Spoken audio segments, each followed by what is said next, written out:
이재명 후보 선거법 재판에 이례적인 속도전을 펼쳐온 대법원. 그 속내는 결국 내란 세력의 이재명 죽이기 동조였습니다. 대통령 선거를 불과 33일 앞두고 벌어진 대법원의 명백한 대선 개입이자 사법 쿠데타입니다. 그렇지 않습니까? 맞습니다. 조희대 대법원장이 직권으로 전원 합의체의 사건을 회부한 지 대법원은 단 이틀 만에 심리를 종결했습니다. 이 자리에 계신 의원님들과 기자분들에게 여쭙겠습니다. A4 6만 장 분량의 사건 기록을 단 이틀 만에 읽는 것이 가능합니까? 그것도 그냥 읽는 것이 아니라 나라의 운명을 결정할 사건에 고도의 법률적 판단을 해야 하는 일입니다. 대법관들이 챗 GPT가 아니고서야 불가능한 일 아닙니까? 이번 판결은 사건 기록을 사실상 제대로 보지도 않고 이재명 죽이기라는 예단을 가지고 1심 판결을 그대로 복붙한 편파 판결로 볼 수밖에 없습니다. 정의로운 결정으로 국민의 찬사와 신뢰를 한몸에 받은 헌법재판소를 시기해서 급발진한 정치 판결입니다. 그렇지 않습니까? 특히 대법원은 스스로 확립해온 유추 해석과 확장 해석 금지라는 기존 판례를 정면으로 부정하는 자기 모순적인 판결을 내렸습니다. 법치주의의 최후의 보루여야 할 대법원이 법치주의의 근간을 파괴한 것입니다.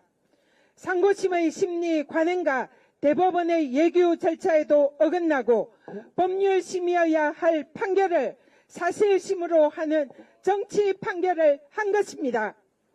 마땅히 사법 정의를 수호해야 할 대법관들이 국민 편이 아닌 자신을 임명한 내란 숙의 윤석열 편에 선 너무나 참담한 판결입니다.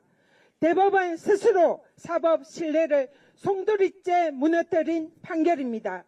반드시 그 책임을 져야 할 것입니다. 대법원이 대선 전에 속도전을 펼쳐서 판결을 선고하겠다는 얘기도 들립니다. 또 대선 이후라도 재판을 진행시켜 민주당 출신 대통령의 목줄을 잡을 것이다 라고도 합니다. 대통령의 불소추 특근에 형사재판 중단이 포함된다는 것은 논쟁의 여지가 없는 헌법학계의 압도적인 다수설입니다. 하지만 이미 신뢰를 잃은 대법원에게 나라의 운명을 맡길 수는 없습니다. 민주당은 반드시 헌법학계의 압도적 다수설을 형소법에 명문화할 것입니다.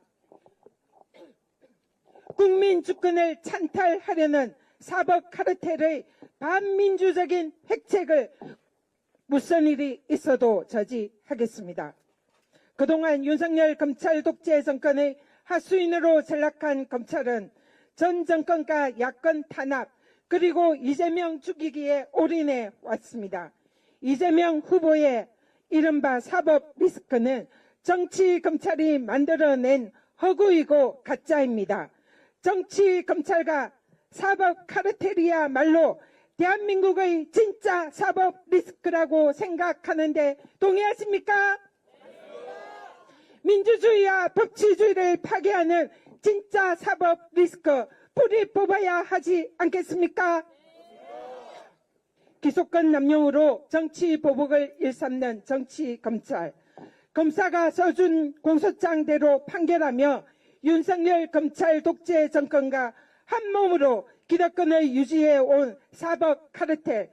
민주당이 반드시 혁파하겠습니다. 국민과 함께 끝까지 싸워 꼭 승리하겠습니다. 감사합니다. 예, 전현희 최고님 수고 많으셨습니다.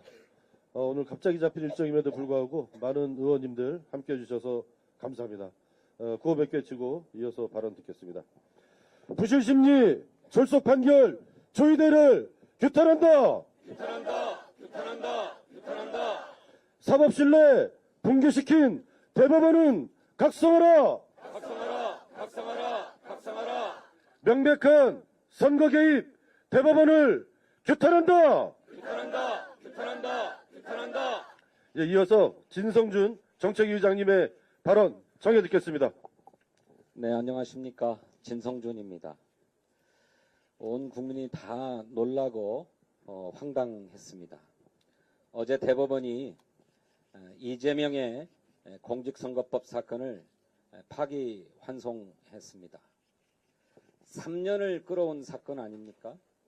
그만큼 논란이 많았습니다. 1심은 유죄 판결을 했지만 2심은 완전 무죄 판결을 했습니다.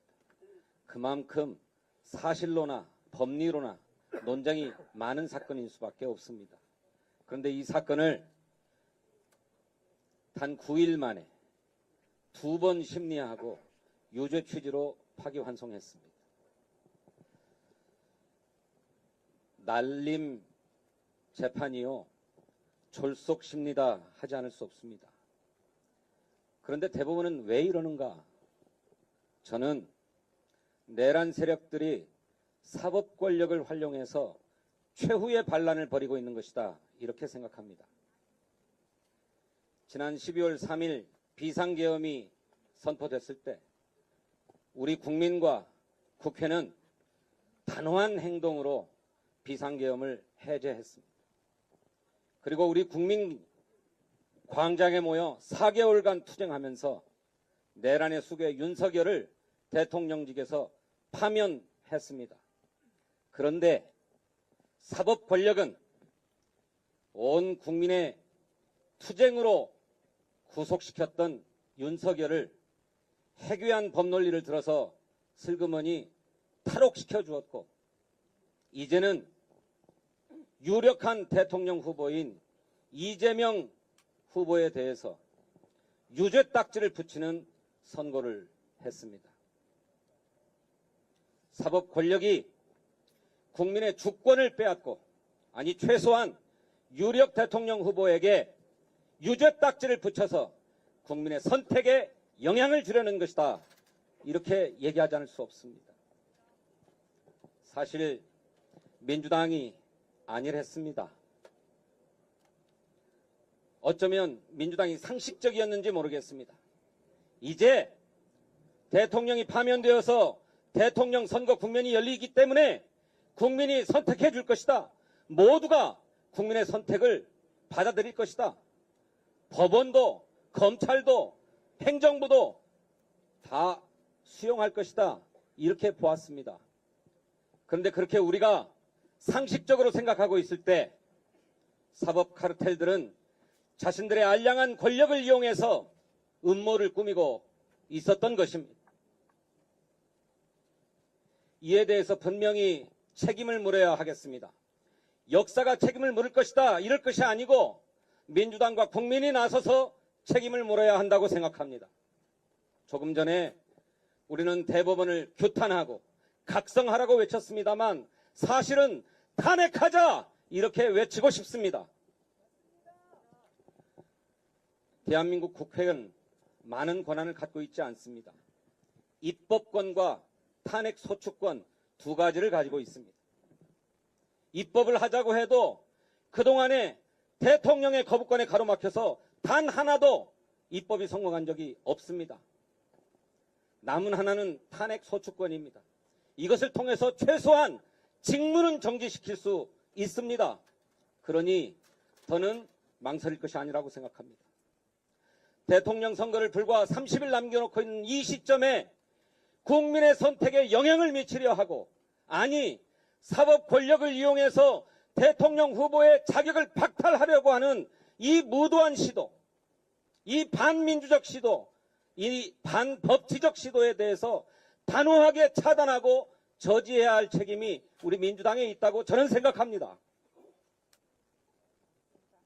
그래서 우리 모두가 대법원 앞에서 오늘 대법원을 규탄하고 대법원의 각성을 촉구하는 것 못지않게 우리 내부의 결심과 각오를 다시 하자 하는 호소의 말씀을 저는 이 자리를 빌어서 드리고 싶습니다. 여러분, 어떻게 지켜온 민주주의입니까? 무도한 권력이 꿈에도 생각하지 못했던 비상계엄을 선포했을 때 우리 국민이 국회 앞으로 달려나와서 장갑차를 맨몸으로 막아섰습니다. 계엄군의 총뿌리를 맨몸으로 막아섰습니다. 그래서 지켜온 민주주의 아닙니까? 이제 그 민주주의의 최후의 위기가 닥쳐왔습니다. 생각지도 않았던 정의의 최후의 보루라고 하는 법원에 의해서 내란 수괴가 석방되고 대법원이 유력 대통령 후보의 자격을 박탈하려고 하는 이 반민주적 폭거에 대해서 우리 민주당과 국민이 다시 한번 결심하고 단호하게 응징하고 저지하는 태세로 나아가자 하는 호소의 말씀을 드립니다. 감사합니다. 네, 수고하셨습니다. 구한번을 치겠습니다. 국민이 분노한다. 대선 개입 중단하라. 대선 개입 사법 쿠데타 조이대를 규탄한다. 정치 판결 사법 쿠데타 대법원을 규탄한다. 예, 이어서 박주민 복지위원장님 말씀 청해 듣겠습니다. 예, 어제 있었던 대법원의 파기환송 판결, 이것이 판결입니까? 아닙니다. 많은 분들이 얘기하셨습니다. 대법원 소부에 회부된 지 1시간여 만에 전원합의체 회부. 전례가 있습니까? 저도 법조 생활 10년 넘게 했고, 했지만 본 적이 없습니다. 들은 적도 없습니다. 제 주위에 있었던 많은 변호사께 여쭤봤습니다. 보신 적이 있으십니까? 아무도 본 적이 없다고 합니다. 그리고 전원합의체에 회부된 지 단 9일 만에 판결을 내렸습니다. 이 사건 기록 거의 7만여 쪽에 달한다고 합니다. 여러분, 7만여 쪽을 읽으려면 9일간 7만여 쪽을 읽으려면 잠 안 자고 24시간 내내 읽어도 1시간당 278페이지를 읽어야 됩니다. 가능한 일입니까, 여러분? 비상식적이고 이례적인 일들이 연속적으로 일어난 끝에 이 파기환송 판결이 있었습니다. 내용적으로는 어떻습니까?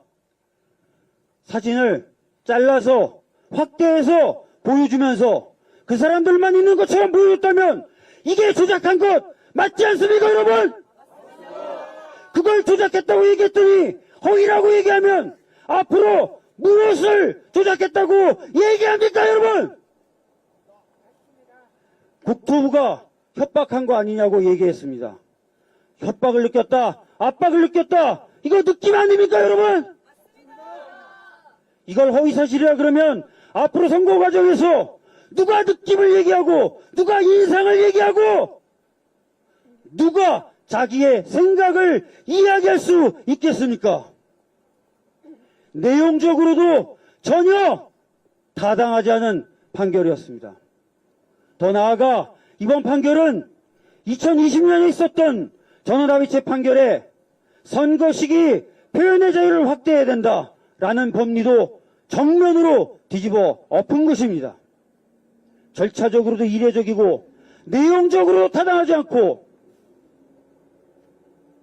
이런 비상식적인 판결이 내려질 수 있었다는 것, 저희들은 그래서 의심합니다.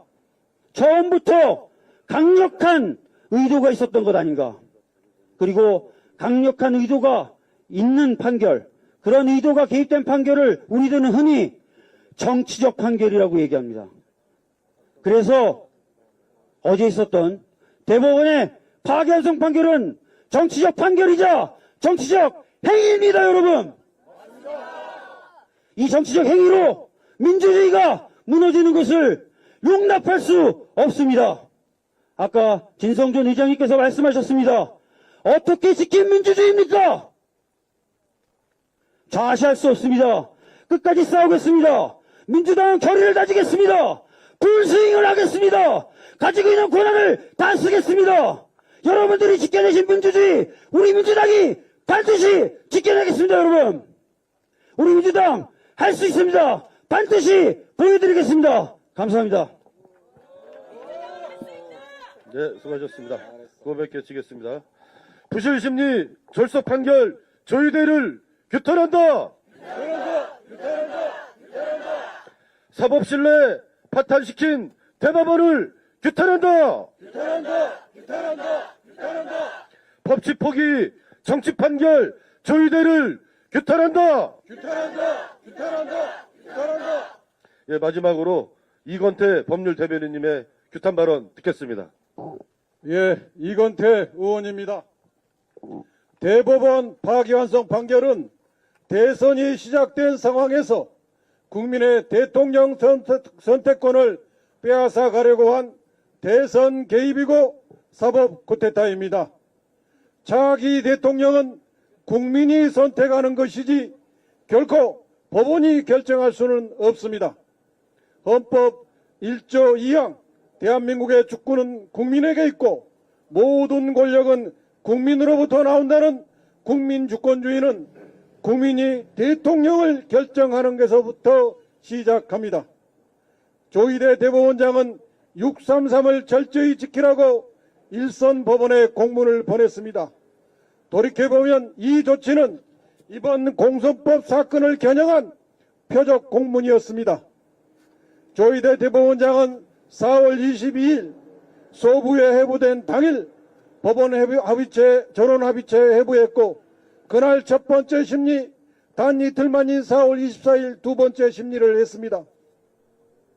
대법원 전원 합의체의 심리 절차에 관한 내규 제6조는 전원 합의체는 한 달에 한 번 열리도록 되어 있습니다. 그러나 이번 사건은 불과 2일 만에 두 번이나 기일을 열었습니다. 대법원에 소송 기록이 접수된 날이 3월 28일입니다. 633을 적용하더라도 6월 28일까지 송고하면 됩니다. 전원합의체에 회부된 지 단 9일 만에 파기환송 판결을 했습니다. 대법관들에게 묻습니다. 증거 기록 7만 쪽을 다 보셨습니까? 보았다면 거짓말 아니겠습니까?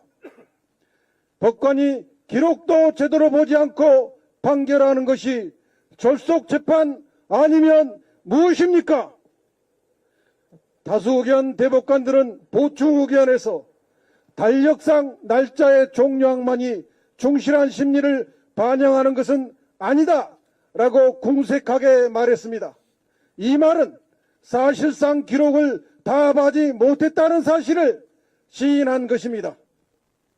반대 의견을 낸 대법관들은 대법원이 신속한 재판의 원칙을 내세워 유례 없이 짧은 기간 내에 이 사건의 심리를 마무리하고 결론을 내놓게 되면서 이를 바라보는 당사자와 국민의 시선 속에 비치는 법원의 공정성, 심리의 충실성에 대한 기대와 신뢰가 어느 만큼인지 생각해 볼 일이다. 신속만이 능사는 아니다. 대법원이 이 사건에 내놓게 될 결론과 논거에 대하여 당사자와 국민이 제1심 법원과 제2심 법원의 논거와 비교하여 보고 결론의 타당성과 합리성, 논거의 충실함에 관하여 수긍할 수 있기를 바랄 뿐이다. 이렇게 충분한 심리가 없었으며 판결의 완성도도 부족하다는 사실을 공개하고 다수 의견을 비판했습니다. 반대 의견이 다수 의견을 상대로 심리 불충분을 공개적으로 지적한 것은 대법원 역사 이래 초유의 사태입니다. 대법원의 파기환송 판결은 지난 10여년간 정치적 표현의 자유와 선거운동의 자유를 확대하는 방향으로 허위사실 공표죄를 제한적으로 해석해왔던 선례와 최근의 판례 경향에 역행하는 반동적인 판결입니다. 대법원 판결문 87쪽 중에서 다수 의견은 38쪽, 반대 의견은 49쪽, 반대 의견을 낸 이용구 오경미 대법관이 거의 독립운동 수준으로 정치 판결에 대해 결사항전했습니다. 비록 견해가 다르더라도 반대 의견을 낸 대법관들이 다수 의견에 대해 수긍을 할 정도는 되어야 할 것입니다. 다수 의견이 반대 의견을 낸 대법관들에게 최소한의 수긍도 확보하지 못했다는 사실이 판결문에서 드러난 것입니다. 허위사실 공표죄 적용을 폭넓게 운영하면 검사가 정치 기소를 했을 때 막을 수가 없어서 민주주의가 훼손되고 사법의 정치화가 됩니다. 검찰이 유력 대권 후보를 죄다 허위사실로 기소하고 법원이 유죄를 선고하게 되면 선거를 통해 집권할 방법이 사라지게 됩니다. 대법원 파기환송 판결로 인하여 완벽한 신종 검찰 독재, 사법 독재 시대가 열리게 되었습니다. 사법부가 정치에 개입하고 대선에 개입한 조희대 대법원장과 그에 동조한 대법관들은 사법권의 독립을 해친 법관들로 역사에 영원히 기록될 것입니다. 대한민국의 사법 현실이 참으로 통탄스러운 오늘입니다. 그러나 우리 대한민국을 대표하는 대통령은 대법원, 검찰청이 자리하고 있는 서초동 내거리가 아니라 지금 이 순간에도 대한민국 전역에서 소중한 하루하루의 일상을 살아가는 5천만 우리 국민들의 손에 의해서 만들어질 것임을 우리는 압니다. 우리 민주당은 더욱더 한마음으로 똘똘 뭉쳐서 단결해서 이 어려움을 뚫고 반드시 국민과 함께 승리할 것입니다. 예, 구호 몇 개 외치고 오늘의 기자회견 마무리하도록 하겠습니다. 대선 개입, 사법 쿠데타, 조희대를 규탄한다. 정치 판결, 사법 쿠데타, 대법원을 규탄한다. 정치 판결, 대선 개입, 국민이 분노한다. 부실심리, 졸속 판결, 조희대를 규탄한다. 명백한 선거 개입, 대법원을 규탄한다. 법치 포기, 정치 판결, 대법원을 규탄한다. 예, 갑자기 잡힌 일정에도 불구하고 많이 참석해 주셔서 의원님들 진심으로 감사드립니다. 예, 언론인 여러분께서도 수고 많으셨습니다. 이상으로 대법원 규탄 더불어민주당 기자회견을 모두 마치겠습니다.